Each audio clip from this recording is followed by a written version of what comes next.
God is God and we ain't. He is eternal. He is omniscient. He is omnipotent. He is holy. He is transcendent. He is invisible. As a creature, you are different. You are bound to time. You are finite. You are human. And therefore, how can you, as a creature, know anything about an invisible and transcendent God if he doesn't decide to tell you? I said one more time. You, as a creature, are bound to time. You are not infinite, you are finite, you are human, and therefore how can you as a creature know anything about an invisible and transcendent God if this God does not decide to tell you? Somebody might say, doesn't Romans 1 say that God can be known through creation? So we don't necessarily need the Bible.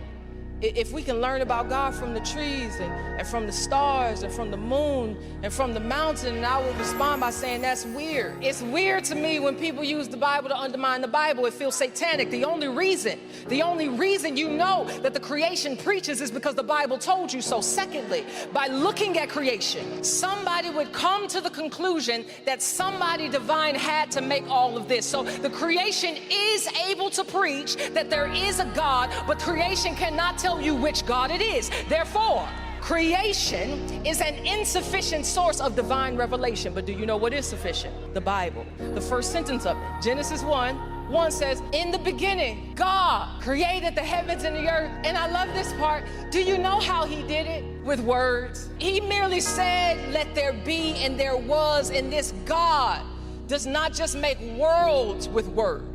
He reveals himself to creatures in it with words. To Abram, to Isaac, to Jacob, to Moses, he communicated, used verbs and nouns and syntax and adverbs and epistles and psalms and songs. He communicated with him his name and his law and his promises with language. Eventually, the second person of the triune God, Jesus, takes on flesh, revealing God too. And do you know what the Bible calls him? A word. John said, in the beginning was the Word, and the Word was with God, and the Word was God, and the Word became flesh and dwelt among us. And it is by looking at Jesus in the scriptures that the God of creation is revealed. So the mountains might preach, but it's not as sufficient as the scriptures, which gives us all that we need to know about God. So if we want to know him, if we want to understand him, if we want to reflect